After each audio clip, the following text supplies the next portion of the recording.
What do you mean by transport in living beings? तो basically living beings में transport का मतलब इतना था कि किसी भी बायोलॉजिकल मॉलिक्यूल को एक प्लेस से दूसरे प्लेस तक पहुंचाना। तो हमने सबसे पहला प्लांट्स में देखा था, प्लांट एक लिविंग बीइंग है। प्लांट्स में वैस्कुलर बंडल्स प्रेजेंट होते थे फॉर ट्रांसपोर्टेशन। वैस्कुलर बंडल थे जाइलम एंड फ्लोएम। अब प्लांट्स के बाद हमने थोड़ी कॉम्प्लेक्स बॉडी की बात की, ह्यूमन बीइंग। ह्यूमन बीइंग में ट्रांसपोर्टेशन कुछ इस तरीके से था कि वहां पे दो सिस्टम प्रेजेंट थे। पहला सिस्टम था लिम्फेटिक सिस्टम एंड दूसरा सिस्टम था ट्रांसपोर्टेशन, जो कि सर्कुलेटरी सिस्टम हम कहते थे। तो यहाँ पे ट्रांसपोर्ट करने के लिए एक सर्कुलेटरी सिस्टम है, दूसरा लिम्फेटिक है। लिम्फेटिक में कुछ अदर सब्सटेंसेस का ट्रांसपोर्ट होता था एंड यहाँ पे जब हम बात करते हैं तो यहाँ रेस्पिरेटरी गैसेस सर्कुलेटरी सिस्टम में फ्लो करती थी। कुछ हार्मोन्स का भी यहाँ पे ट्रांसपोर्टेशन होता था। तो अब ये सारी चीजें पढ़ने के बाद आज हम करने जा रहे हैं एक छोटा सा quick revision transport in human beings का। सो स्टार्ट करते हैं। Quick revision of transport in human beings. हमने वहां पे सबसे इंपॉर्टेंट चीज ये पढ़ी कि यहाँ पे सबसे पहले ब्लड किस किस चीज का ट्रांसपोर्ट करने वाला है। तो ब्लड ट्रांसपोर्ट करते हैं डाइजेस्टेड फूड का, वहां से जो सब्सटेंसेस मिलते हैं उनका, ऑक्सीजन का, हार्मोन्स का, कुछ वेस्ट सब्सटेंसेस का। ये सारे जो भी सब्सटेंसेस हैं, बायोलॉजिकल मॉलिक्यूल्स हैं, इनका ट्रांसपोर्ट हर एक बॉडी पार्ट्स तक ब्लड करता था। ब्लड क्या है? अगर ब्लड के बारे में आपको ये पता चला कि यहाँ ब्लड आ रहा है तो ब्लड के बारे में आपसे पूछा जाएगा व्हाट इज ब्लड। तो बेसिक सा आंसर आप दोगे blood is a fluid connective tissue. ये हमने क्लास 9th में पढ़ा हुआ है। और एक हेल्दी ह्यूमन बीइंग की हम बात करते हैं तो 5 to 6 litre of blood human body contain करती है। Blood flow through blood vessels. Blood के फ्लो की बात करते हैं तो हमारा ब्लड एक क्लोज्ड वेसल में फ्लो करता है। उस क्लोज वेसल को ब्लड वेसल कहते हैं। ब्लड वेसल्स की 3 टाइप्स होती हैं। वो 3 टाइप्स कौन कौन सी हैं? Artery, when and capillaries. Basic सा डिफरेंस था इन लोगों में। आर्टरीज थिक होती हैं, वेन्स थिन होती हैं एंड कंपैरेटिवली कैपिलरीज बहुत थिन होती हैं। ये एक नैरो ट्यूब है। अब इन तीनों ट्यूब में ब्लड का प्रॉपर ट्रांसपोर्ट होता रहता है। आर्टरी क्या करेगी? ये हमेशा हार्ट से ब्लड को दूर लेकर भागती है। वेन्स की खास बात थी, ये ब्लड को हमेशा हार्ट के तरफ लेकर जाती हैं। ये सारी चीजें हमने चैनल में पढ़ी हुई है, तो वहां पे क्या है, आपको उस टाइप की वीडियोस मिल जाएंगे। आर्टरी का क्या यूज था, वेन का क्या यूज है, क्या डिफरेंस है इन सब में। The heart serves to pump and receive blood. Heart का काम क्या है? पंप करना और ब्लड को रिसीव करना। Heart, blood and blood vessel comprises the circulatory system. Human being में या फिर कुछ ऑर्गेनिज्म में हम बात करते हैं, सर्कुलेटरी सिस्टम को बनाने के लिए heart, blood and blood vessels comprise करते हैं और ये एक प्रॉपर सर्कुलेटरी सिस्टम बनाते हैं। Next is blood is made of fluid matrix. Blood किसका बना होता है? फ्लूइड मैट्रिक्स का। इस लेक्चर के जस्ट पहले वाले लेक्चर में हमने ब्लड के बारे में स्टडी की है। उधर हमें बताया गया कि that blood is comprises of 2 matrix. वो मैट्रिक्स कौन कौन से हैं? First one is plasma.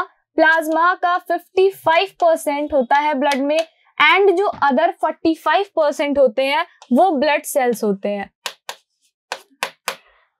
हमारा blood 55% of plasma and 45% of blood cell से मिलकर बना है। ब्लड सेल्स फर्दर 3 टाइप्स की होती हैं। वो 3 टाइप्स कौन कौन सी है? RBC that is red blood corpuscles, इसको एरिथ्रोसाइट्स भी बोलते थे। डब्ल्यूबीसी क्या है? White blood cells and blood platelets third वाला ब्लड सेल है। यहाँ पे RBC, WBC and blood platelets के बारे में सभी को नॉलेज है। आरबीसी का कलर रेड होता है बिकॉज यहाँ पे हीमोग्लोबिन प्रेजेंट है। डब्ल्यूबीसी कलरलेस होते हैं because there is no haemoglobin. And platelets की हम बात करते हैं तो ये लिटिल बिट येलोइश कलर के होते हैं।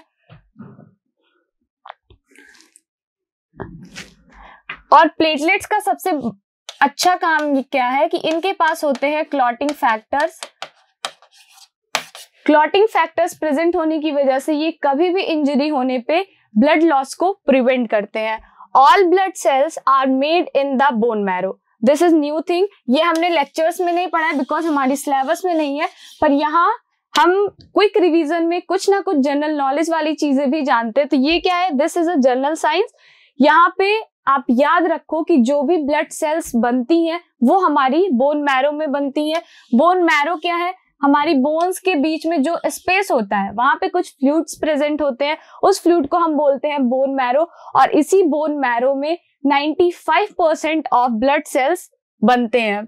The process of blood clotting is an important process. Blood clotting important process इसलिए है बिकॉज हमारी बॉडी में कभी भी ब्लड वेसल रप्चर हो जाती है या फिर कहीं भी इंजरी होती है हमारी बॉडी में या फिर ब्लड सेल्स को, तो वहां पे प्लेटलेट्स क्लॉटिंग फैक्टर्स को एक्टिव करते हैं इनएक्टिव से, और एक्टिवेटेड जो क्लॉटिंग फैक्टर्स है ये फटाफट से उस ब्लड लॉस को प्रिवेंट करते हैं और वहां पे अपना काम स्टार्ट कर देते हैं।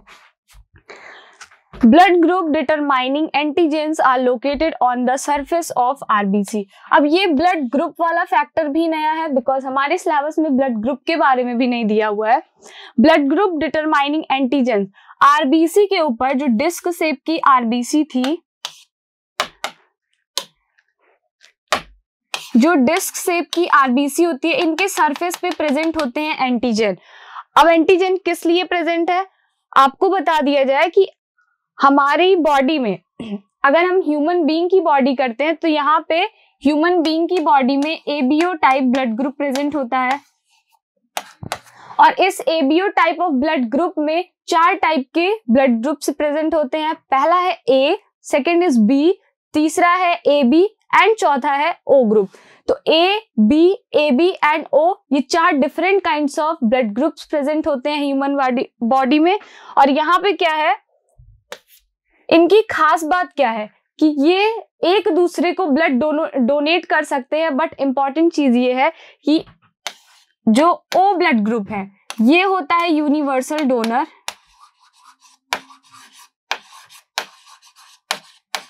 यूनिवर्सल डोनर का मतलब क्या है कि ये हर किसी को ब्लड डोनेट कर सकता है, चाहे वो ए ब्लड ग्रुप वाला पर्सन हो, बी ब्लड ग्रुप वाला पर्सन हो या फिर ए बी ब्लड ग्रुप वाला पर्सन हो, एंड ओ को तो करेंगे ही। सबसे नॉर्मल सी चीज क्या है, ए वाला ए को डोनेट करेगा, बी वाला बी को भी करेगा, ए बी वाला ए बी को करेगा, ओ वाला ओ को करेगा। बट अब नई चीज क्या है इसमें, ये जो ओ ब्लड ग्रुप वाले पर्सन होते हैं ये हर किसी को ब्लड डोनेट कर सकते हैं, बट हर किसी से एक्सेप्ट नहीं कर सकते। ये एक्सेप्ट करेंगे ओनली टू ओ। यहाँ पे फिर सेकेंड पॉइंट क्या आता है, ए बी की अगर हम बात करते हैं, ए बी वाले होते हैं यूनिवर्सल एक्सेप्टर। मतलब क्या है इनका कि A B blood group donate करेगा सिर्फ और सिर्फ ए बी को, बट ये एक्सेप्ट कर सकता है हर एक ब्लड ग्रुप से। ए से भी एक्सेप्ट करेगा, बी से भी एक्सेप्ट करेगा, ए बी से तो करेगा ही, एंड ओ से भी एक्सेप्ट करने वाला है। ओ एंड ए बी की खास बात है, O is universal donor group and AB is universal acceptor group।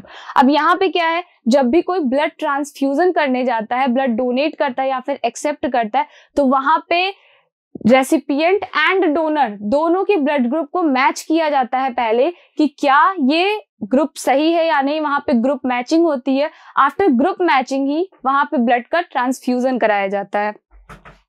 Successful transfusion of blood requires the proper matching of the blood group of the donor and recipient। बिना matching के कोई भी person किसी को ना तो ब्लड डोनेट कर सकता है ना तो किसी से ब्लड एक्सेप्ट कर सकता है।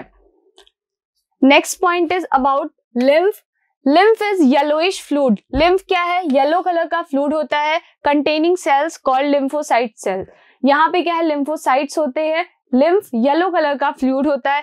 अब ये लिम्फ बनता कैसे है, तो जो हमारी सेल्स के बीच में एक्स्ट्रा सेलुलर फ्लूइड होते हैं दैट इज ECF, ये ECF जब ओल्ड हो जाते हैं तो इनको लिम्फ नोड कलेक्ट कर लेते हैं। लिम्फ नोड के पास कलेक्टेड ECF को ही हम लिम्फ का नाम देते हैं। और लिम्फ का काम क्या है, इट ऑल्सो कॉम्बैट इन्फेक्शन। ये इन्फेक्शन से हमारी बॉडी के लिए फाइट करता है और प्रॉपर फाइटिंग करता है। Lymphocytes a type of WBC। Heart in human being is 4 chambered। This is important. अब हम अगर अपने डब्बे वाले हार्ट को याद करते हैं तो यहाँ पे क्या है, कुछ इस तरीके से था, इधर वाले साइड लेफ्ट होती है, इधर राइट होती है, लेफ्ट वाली साइड एंड राइट वाली। यहाँ पे हमने पढ़ा था एट्रिया होता है ऊपर एंड नीचे वेंट्रिकल। एट्रिया को ऑरिकल भी कहते हैं। Heart in human being is 4 chamber, 4 chamber का हमारा ह्यूमन हार्ट होता है। इसमें हम बात करते हैं 2 ऑरिकल्स होते हैं, ये ऊपर की साइड वाले, एंड नीचे के 2 वेंट्रिकल्स होते हैं, left auricle, right auricle, left ventricle and right ventricle. Activity of the heart can be recorded by ECG. ये आप क्लास 11th में पढ़ोगे अगर बायो स्ट्रीम से रहते हो। यहाँ पे क्या है, हार्ट की जो भी एक्टिविटीज है, कभी भी कोई हॉस्पिटलाइज्ड होता है और हार्ट के बारे में कोई भी इनको चेकिंग करानी होती है तो यहाँ पे क्या है, वहां पे ईसीजी एक मशीन है। ईसीजी के बारे में इंपॉर्टेंट है, इलेक्ट्रोकार्डियोग्राम एंड इलेक्ट्रोकार्डियोग्राफ, 2 चीजें हैं। जो ये ग्राफ है, ग्राफ मशीन का नाम है, और इलेक्ट्रोकार्डियोग्राम जो होता है ये एक ग्राफ रिप्रेजेंटेशन आता है कि हार्ट की एक्टिविटीज किस तरीके से चल रही हैं। तो जितनी भी हार्ट की एक्टिविटी है उसको इलेक्ट्रोकार्डियोग्राफ से रिकॉर्ड किया जाता है। ऐसे node is called pacemaker of heart. ऐसे नोड को ही हम, ये नेचुरल पेसमेकर होता है। ऐसे नोड की अगर बात करते हैं, हमारे इसी राइट ऑरिकल में एपेक्स की साइड पे प्रेजेंट होता है। जो भी इम्पल्सेस हार्ट को मिलती है वो इम्पल्स क्रिएट होती है ऐसे नोड से। और इन केस कभी भी किसी का ऐसे नोड इम्पल्स नहीं क्रिएट कर पाता है, वो फेल हो जाता है, तो हम क्या करते हैं, एक आर्टिफिशियल पेसमेकर को वहां ह्यूमन में शिफ्ट कर देते हैं। RBC contains haemoglobin. बहुत बेसिक सी चीज है कि खून का रंग लाल क्यों होता है, तो ये आंसर है कि खून का रंग लाल इसलिए होता है बिकॉज हमारे ब्लड में हीमोग्लोबिन प्रेजेंट होता है। और खून, अब हमने पढ़ लिया है तीनों टाइप, तो सारे खून का रंग लाल नहीं होगा, सिर्फ और सिर्फ जो रेड ब्लड सेल्स होती हैं दैट इज एरिथ्रोसाइट्स, उनका कलर रेड होता है। अब रेड कलर क्यों है, because of this haemoglobin. Haemoglobin एक रेस्पिरेटरी पिगमेंट है एज वेल एज ये कलर पिगमेंट है, यही रेड कलर हमारे आरबीसी को प्रोवाइड कराता है। Decrease in RBC count is called anaemia. हमने आरबीसी में पढ़ा था कि जब डिक्रीज हो जाता है उनका नंबर तो एनीमिया कॉज होता है। अब ये एनीमिया कॉज किस तरीके से होता है, तो सबसे पहली चीज आपको पता है कि हीमोग्लोबिन एक रेस्पिरेटरी पिगमेंट है। हीमोग्लोबिन ही हमारे बॉडी के हर एक टिश्यू तक ऑक्सीजन को पहुंचाती है। मेनली ये ऑक्सीजन गैस का ट्रांसपोर्ट करने के लिए है।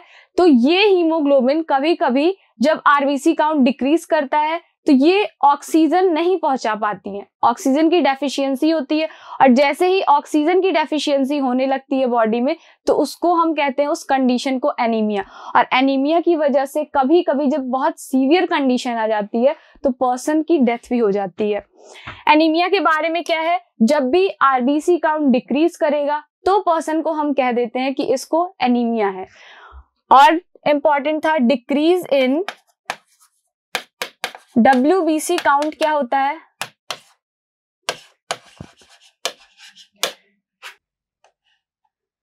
Decrease in WBC count is leucopenia.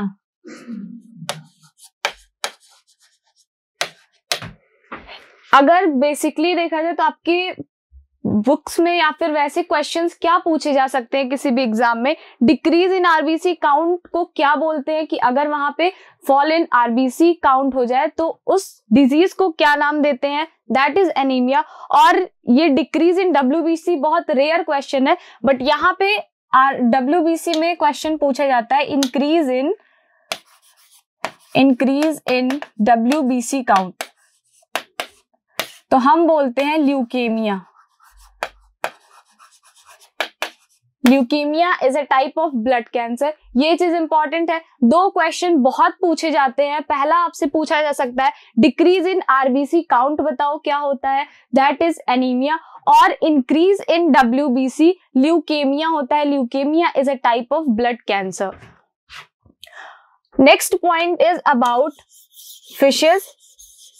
यहाँ पे जो लोअर वर्टिब्रेट्स होती हैं उनके हार्ट के बारे में कहा जा रहा है। Heart of fish is 2 chamber. एक ऑरिकल होगा, एक वेंट्रिकल होगा, यहाँ पे कोई भी डबल सर्कुलेशन जैसी चीज नहीं है। Next is heart of amphibia. Amphibia मतलब मेनली फ्रॉग्स की बात कर रहे हैं। And many reptiles is 3 chambered. यहाँ पे कहा गया कि जो फिश है, फिश का हार्ट 2 चैम्बर्ड होता है, यहाँ पे एक ऑरिकल एक वेंट्रिकल है। बट अगर हम एम्फीबियन एंड मैनी रेप्टाइल्स की बात करते हैं तो इधर होता है 3 chambered heart, 2 auricle and 1 ventricle. यहाँ पे क्या होगा कि एक ही सिंगल सर्कुलेशन चलता रहता है, कोई मिक्सिंग नहीं होगी, बिकॉज यहाँ पे पूरी बॉडी में इम्प्योर ब्लड ही रन करता है। और अगर हम एम्फीबियंस एंड रेप्टाइल्स की बात करते हैं तो यहाँ पे लिटिल बिट मिक्सिंग सर्कुलेशन होता है।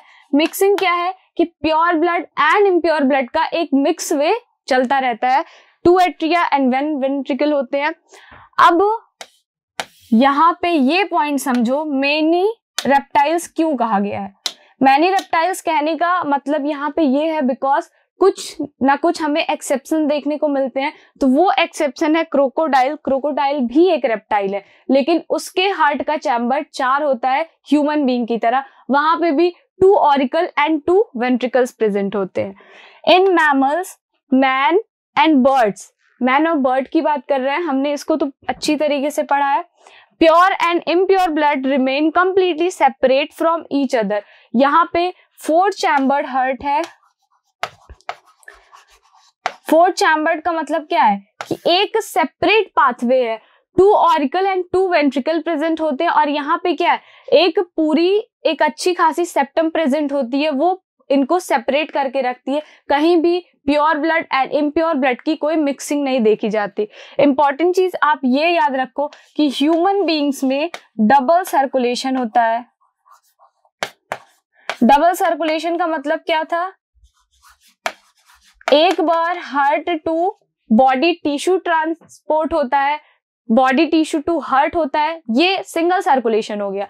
बट वहीं पे क्या होता है, heart to lungs and lungs to heart भी सर्कुलेशन होता है। इसीलिए ये जो हार्ट टू लंग है, लंग टू हार्ट है, ये एक सिंगल सर्कुलेशन। एंड फिर इधर हम देखते हैं बॉडी टिश्यू से हार्ट की तरफ, हार्ट से बॉडी टिश्यू की तरफ जो सर्कुलेशन है, इन दोनों सर्कुलेशन को मिला के ह्यूमन बॉडी में कहा जाता है कि डबल सर्कुलेशन प्रेजेंट होता है। नेक्स्ट पॉइंट फिशेस के बारे में है। In fishes the blood passes through the heart only once in cardiac cycle. एक कार्डियक साइकिल में एक ही बार हार्ट की तरफ ब्लड फ्लो करता है। और फ्लो ऐसा क्यों होता है, बिकॉज इनके पास 2 चैम्बर हार्ट है, 1 एट्रियम एंड 1 वेंट्रिकल। इतनी बातें क्लियर हैं। ट्रांसपोर्टेशन भी बहुत इजी है। कॉम्प्लेक्स चीज क्या है कि आप हार्ट का फंक्शन पढ़ो, किस तरीके से हार्ट में ब्लड का फ्लो हो रहा है, कब कौन से डायरेक्शन में कौन सी आर्टरीज कौन सी वेन प्योर इम्प्योर ब्लड को लेकर आती है, लेकर जाती है। तो ये बेसिक सा था, ये चैप्टर यही कंप्लीट होता है। नेक्स्ट लेक्चर में हम स्टार्ट करने वाले हैं एक्सक्रीशन। सो लगे रहिए, बने रहिए। Thank you so much.